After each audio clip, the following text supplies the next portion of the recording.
आज का lecture tools of methodology study design. Methodology में सबसे जो मेन थीम है, मेन पार्ट है, वो एक चीज है जिसका नाम है study design. Outline of today's presentation is study design and it's type.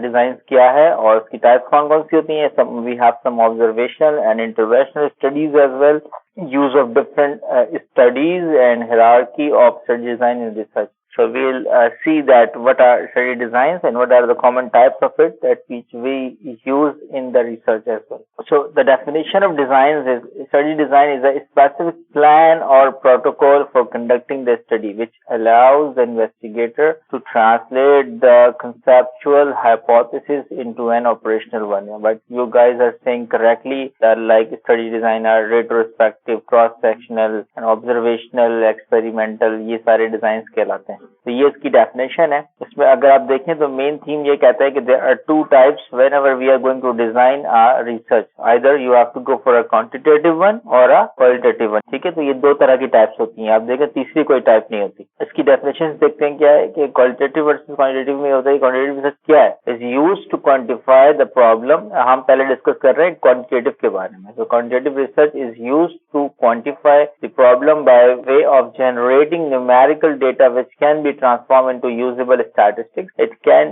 generalize results from sample to population. जैसे जो क्रॉस सेक्शनल स्टडीज होती हैं या सर्वेज होते हैं या फ्रीक्वेंसी बेस्ड रिसर्च होती है, ये होती है क्वांटिटेटिव, जो भी फर्स्ट डेफिनेशन यहाँ पर लिखी हुई है, जिसमें हम नंबर्स को काउंट कर सकते हैं, पेशेंट्स को काउंट कर सकते हैं, उनका ऑब्जर्वेशन काउंट कर सकते हैं, उनका विजुअल एक्यूटी को भी काउंट करके बता सकते हैं कि भाई कितने लोगों की अच्छी थी, कितने लोगों की बुरी थी, कितने लोग 6 लेके आए थे, कितने लोग क्या लेके आए थे। तो ये सब चीजें किस में आती हैं? क्वांटिटेटिव में। फिर सेकंड डेफिनेशन है क्वालिटेटिव की। It is an exploratory research. It is used to gain an understanding of underlying reasons, opinions etcetera and provide insight into the problem. अभी दूसरी बात क्या है? Qualitative research. ये ऐसी रिसर्च है जिसमें आप रीजंस को तलाश करते हैं, जिसमें आप लोगों के ओपिनियंस पे बात करते हैं, यानी कि इसमें नंबर्स की बुनियाद पर बात नहीं होती। समझ में आई बात? ये उससे थोड़ा सा डिफरेंट है। यानी कि देखिए इसमें दो वर्ड लिखा है ना, रीजंस एंड ओपिनियंस। क्या वजह है कि ये चीज ऐसी हुई, ये है क्वालिटेटिव रिसर्च। अब वजह तलाश करें। भाई आपके पास 10 पीड्स में 10 बच्चे आए, आपने देखा डिफरेंट डिजीज के बच्चे थे। अब उसमें आपने कोई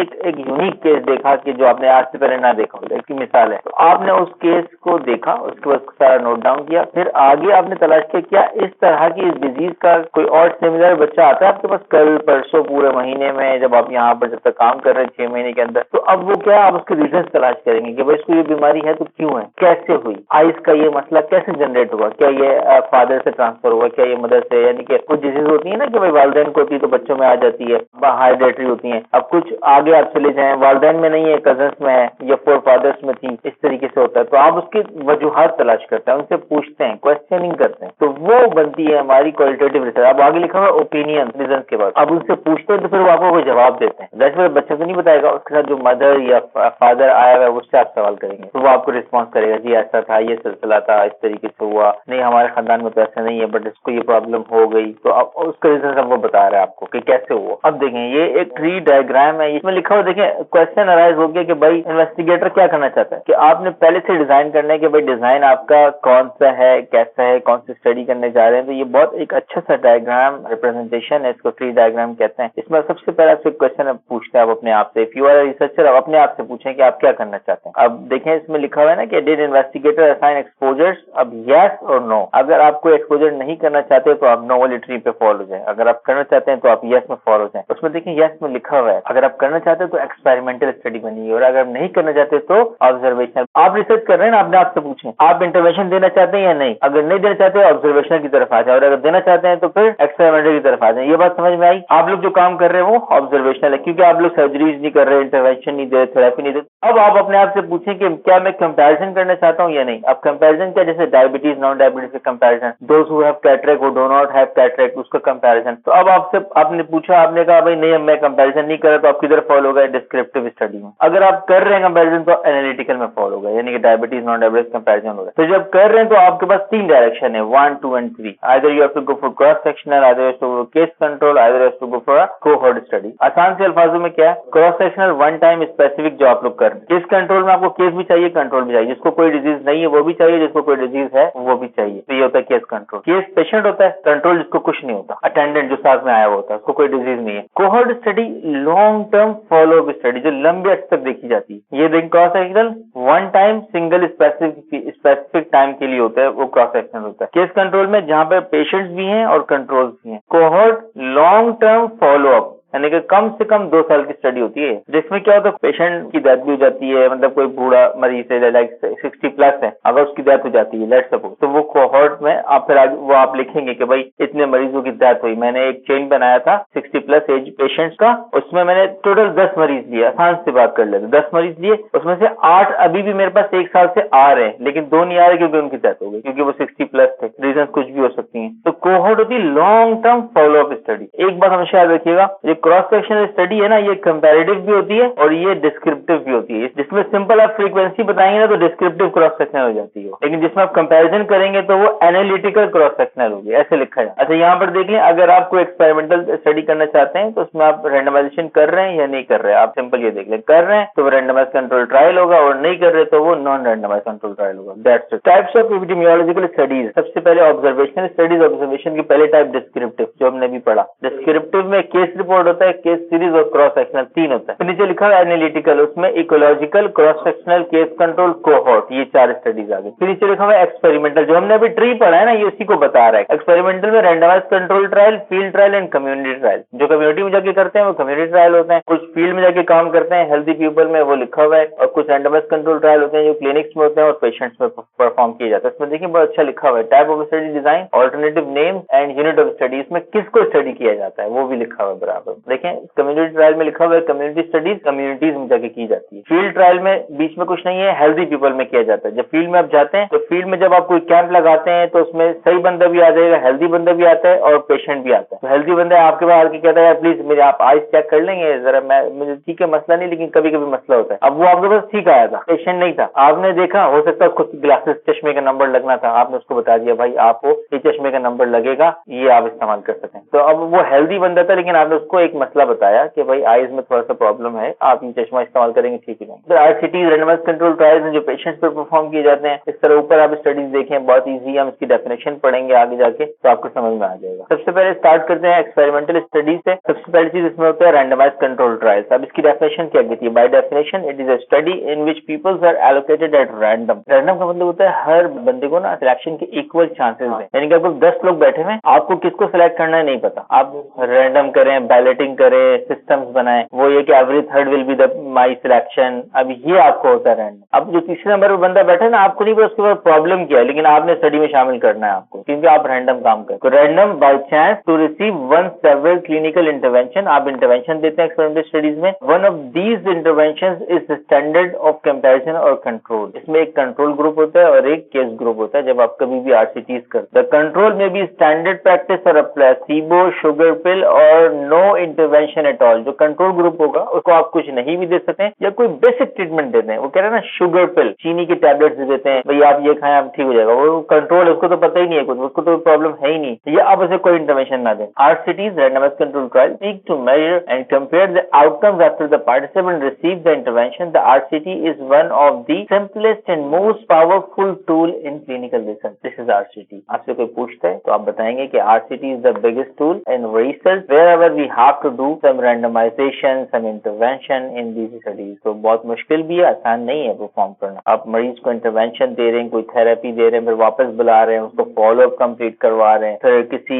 सीनियर के साथ आप उसको देख रहे हैं या जो बंदा चेक कर रहा है डॉक्टर, तो it's difficult but we will do in future as well. अब नॉन रैंडमाइज, इसका सेकंड नेम होता है क्वासाई, यानी कि या तो आप नॉन रैंडमाइज कंट्रोल ट्रायल बोले या आप क्वासाई एक्सपेरिमेंटल ट्रायल बोले, ये एक ही चीज। A clinical trial in which the participants are not assigned by chance to different treatment group, जहाँ पे equal number of chances के बारे में कोई जिक्र तस्करा नहीं है, जहाँ पे आप नॉन प्रोबेबिलिटी यूज करते हैं। 10 मरीज बैठे हैं, अपने मकसद के 5 ले लें, खुद ही सही, भाई आप आ जाएं आप आ जाएं, ये है नॉन रैंडमाइजेशन, जहाँ पे रैंडमली चेक नहीं किया। क्यों? आपने ये देखा भाई ये यंग है, जवाब दे देगा चलो आ जाओ, ये ओल्ड एज है, जवाब नहीं देगा छोड़ दिया। तो अब मैं अपनी चॉइस पे काम कर रहा हूँ ना, रैंडमाइजेशन नहीं किया मैंने, तो ये है नॉन रैंडमाइज, जहाँ पे मैं अपनी फेवरेटिज्म पे आ जाऊँ। भाई मुझे लग रहा है कि ये बंदा जवाब दे देगा, मैंने बोला प्लीज आप इधर आ जाए, फिर आपने कंसेंट लिया। तो participant may choose which group they want to be or in they may be assigned to the groups by the researcher. अच्छा, आप उनसे पूछ सकते हैं, हम एक स्टडी करने जा रहे हैं, उसमें हम 2 तरह के ट्रीटमेंट देंगे, एक थेरेपी ए और एक थेरेपी बी। आप उससे खुद भी पूछ सकते हैं आपको थेरेपी ए लेनी है बी, वो बोले भाई हाँ मैं इससे सेटिस्फाइड हूँ, थेरेपी ए में क्या, उसने बोला ये ट्रीटमेंट है, ये ड्रग दिए जाएंगे और ये ऑपरेशन होगा आपका, जो भी सिलसिला है। और फिर या तो उससे भी पूछें या आप खुद से भी असाइन कर सकते हैं, इसमें लिखा हुआ है ना, और बाय द रिसर्चर,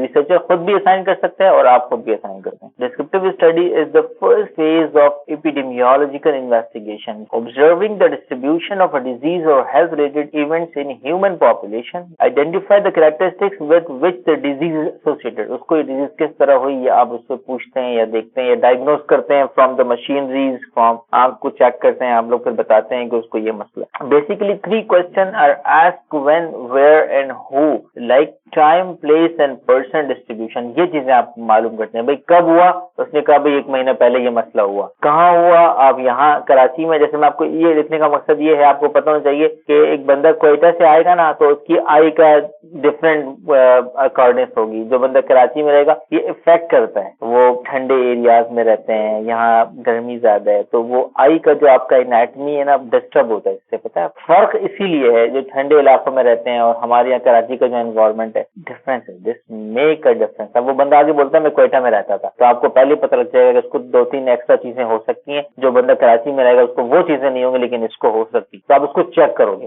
हो सकता नहीं भी हो, जरूरी नहीं है, लेकिन आप देखोगे, जरूर देखोगे। आप उसको चेक करोगे, इसको देखो जरा इस तरह की चीज है कि नहीं। आपने बता दिया भाई यस और नो, अगर नहीं है तो आप उसको बोल दोगे भाई नहीं। अच्छा, फिर डिस्ट्रीब्यूशन है, पर्सन कहाँ से आया वो आपको मैंने बता दिया। डिस्क्रिप्टिव स्टडी में ये चीजें मालूम करते हैं।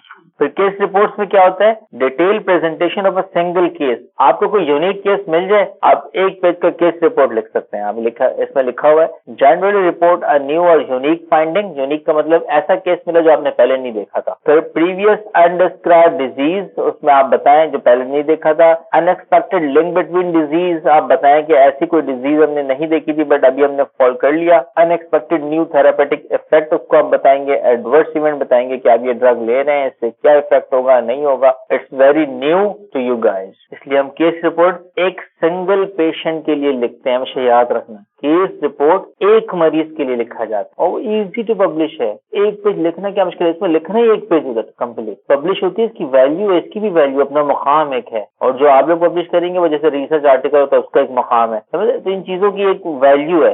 Okay, we are moving towards the next slide which is the case series. Experience of a group of patients with a similar diagnosis. एक ही तरह के डिजीज के बहुत सारे लोग आप देखें, तो आप 10 मरीज लें, 20 मरीज लें और सबकी डायग्नोसिस एक जैसी हो, सबको मायोपिया हो या सबको हाइपरमेट्रोपिया हो, फिर उसके बारे में आप कुछ लिख दें, तो वो कहलाता है case series. A young boy with the age of 18 or 20 came to the OPD of Khairunnisa hospital. इसकी शुरुआत ऐसे होती है, मैं आपको लिखना बता रहा हूँ। एक लाइन लिखा, एक यंग लड़का आया आपके पास, उसकी एज ये थी, OPD of Khairunnisa hospital, full stop, ठीक है। He was in the problem, और आप उसने बताया कि मुझे आंख की ये प्रॉब्लम थी, उसने बताया मुझे पानी आता है आंखों से, कुछ भी, तो आपने उसकी प्रॉब्लम लिखी। फिर आप उसको डायग्नोज करेंगे। अब आपने उसको चेक करना शुरू किया, उसकी रिफ्रैक्शन की, उसका ऑटोरेफ से देखा, उसका विजुअल एक्यूटी किया आपने, जो भी सिलसिला होता है, और फिर जो मशीन से चेक करते हैं लाइक स्लिट लैम्प और जो भी चीजें। फिर अब आपने उसका डायग्नोसिस किया, तो अब आप लिखोगे I have diagnose this patient with this machine. इस मशीन से हमने ये चेक किया, उसका विजुअल एक्यूटी चेक किया, उसका बीसीवीए चेक किया। Then after that we have diagnose. We क्यों लिख रहे हैं, अब आप किसी से डिस्कस करेंगे, किसी डॉक्टर से, किसी ऑप्थेल्मोलॉजिस्ट से डिस्कस करेंगे कि इसको ये मसला है, तो आपने लिखा we have discuss then diagnose this patient as this disease. आई बात समझ में, ये सब चीजें लिख दी हमने, ये लिखा जा रहा है, पेपर बन रहा है, समझ लो आपका आर्टिकल बन रहा है, ये जो केस रिपोर्ट है। फिर आप आगे उसको लिखोगे कि डॉक्टर के मशवरे से, ऑप्थेल्मोलॉजिस्ट के मशवरे से उसको हमने क्या दवाई दी, क्या सजेशन दिया, क्या फॉलो अप दिया, वो सब लिखा आपने, और कंक्लूजन लिख दिया कि भाई ये पेशेंट इस तरीके से आया था और हमने उसकी ये डायग्नोसिस दी। ये है आपका केस रिपोर्ट। फिर आप आ जाए एनालिटिकल स्टडीज में। This studies are record as the specific hypothesis. अच्छा, हाइपोथेसिस आप लोगों को पता है असम्पशन होता है कि भाई कोई चीज या तो सही है या तो गलत है, या तो ट्रू होगी या तो फॉल्स होगी। हाइपोथेसिस hypothesis का मतलब होता है assumption. अब आगे लिखा हुआ samples of subjects are identified in and information about exposure status and outcome is collected. The essence of analytical study is that group subjects are compared in order to estimate the magnitude of association between the exposure and the outcome. ये analytical studies है, इसमें comparison है. जैसे मैं आपको बताया था analytical की ट्री दिखाई थी ना, उसमें 3 स्टडीज आ रही थी, case control, cross sectional and cohort आ रही थी. ये वो स्टडी शुरू हो गई यहाँ, जहाँ कंपैरिजन है, जहाँ फॉलो अप है, जहाँ आप देख रहे हैं उसको बार बार बुला के. तो इसमें पहला फॉल होता है क्रॉस सेक्शनल. ये देखें कैमरा बनाया हुआ है, it's a snapshot study. Cross section study design a type of observational study design. In cross sectional study, the investigator measures the outcome and the exposure in the study participant at the same time. जैसे मैं आपको पहले भी मिसाल दी, दोबारा मिसाल देता हूँ. इसको हम स्नैपशॉट स्टडी क्यों बोलते हैं? मैं अभी यहीं बैठे बैठे एक तस्वीर लूं जिसमें आप तीनों आ रहे हैं इस कमरे की, यहीं, और बस घर ले जाऊं. उस पिक्चर को देख के मैं जो चीजें लिखूंगा ना, वो क्रॉस सेक्शनल स्टडी है. क्या लिखूंगा? 3 लोग बैठे थे, तीनों ने लैब कोट वेयर किया हुआ था, कितनों ने मास्क लगाया हुआ था, लिखें. एक टिश्यू बॉक्स पड़ा हुआ है, एक रूम में स्प्रे है. मतलब उस पिक्चर में जो चीजें नजर आ रही है ना, आप वही लिख सकते हैं, उसके अलावा नहीं लिख सकते कि उसके पीछे का बैकग्राउंड क्या है. बस ये है क्रॉस सेक्शनल स्टडी. वो कभी नहीं भूले आप, आसान है. It's a snapshot study. फिर केस कंट्रोल है, आसान सी एग्जांपल है इसकी कि भाई एक मरीज होगा जो कि केस कहलाएगा, एक कंट्रोल होगा जो पेशेंट नहीं होगा, जो अटेंडेंट हो सकता है, जिसको कोई डिजीज नहीं है वो हो सकता है. अब देख लें, case control study is design to determine if an exposure is associated with an outcome that is disease और condition. It can be describe simply. First identify the case. A group of known have the outcome and the control group known to be free from the outcome. जिसको कोई मसला नहीं है. 2 group तलाश करना है. वो ग्रुप कैसा? जो मरीज के साथ अटेंडेंट आता है ना, उससे आप पूछो कि उसको वो आई का मसला है, वो कहते हैं नहीं मुझे ऐसा कुछ मसला है, तो वो आपका कंट्रोल है. आप उससे इजाजत लेके फॉर्म फिल कर ले, ये कंट्रोल है आपका. तो ये कोहोर्ट स्टडीज प्रोस्पेक्टिव भी होती है, कोहोर्ट स्टडीज रेट्रोस्पेक्टिव भी होती है. कैन बी फॉरवर्ड को प्रोस्पेक्टिव बोला जाता है, कैन बी बैकवर्ड उसको रेट्रोस्पेक्टिव बोला जाता है. सिंपल, आसान से अल्फाजों में. पिछले 10 साल का डेटा लें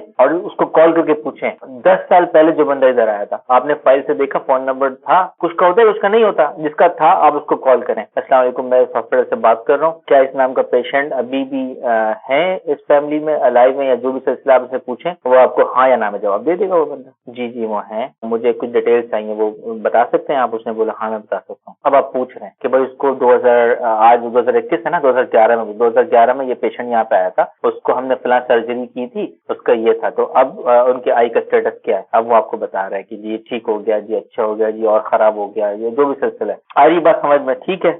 hierarchy of study design. Study design की एक हायरार्की है, इट्स अ ट्रायंगल. इसमें सबसे ऊपर जो स्टडी है ना, उसकी वैल्यू सबसे ज्यादा. क्या लिखा हुआ है? Systematic reviews and meta analysis. और they have a big word, these are top class articles we have. Systematic review क्या होता है? मैंने बताया था लास्ट टाइम, दोबारा बताता हूँ. हर वो स्टडी जो पब्लिश हो गई है पहले, उनको आप डाउनलोड करें, उससे एक नया आर्टिकल लिख दें, कोई डेटा कलेक्ट करने की जरूरत नहीं है. ये होता है सिस्टमैटिक रिव्यू. यानी कि इसकी मिसाल देता हूँ. हम लोगों ने पिछले 27 ईयर्स का रिव्यू किया रेटिनोपैथी का, डायबिटिक रेटिनो. एक डिजीज को सिलेक्ट करना पड़ता है इसके लिए. हमने रेटिनोपैथी सिलेक्ट किया, फिर उसके बाद आप कंट्री सिलेक्ट करें. हमने बोला पाकिस्तान से बाहर नहीं जाएंगे. फिर उसके बाद हमने टाइम बाउंड किया, कितने अरसे को रिव्यू करना है. हमने कहा भाई 27 साल को रिव्यू करना. 2017 में हम ये स्टडी कर रहे थे, हमने 1990 तक गए पीछे, 1990-17 तक आए, 27 साल बनते थे, तो हमने 27 साल फिक्स किया, टाइम बाउंड किया अपने लिए. ठीक है, आप 5 साल भी टाइम बाउंड कर सकते हैं, बहुत जरूरी नहीं कि आप बहुत पीछे जाए. 3 चीजें बाउंड कर लिया. अब आप गूगल पे जाएं और आर्टिकल्स को तलाश करें.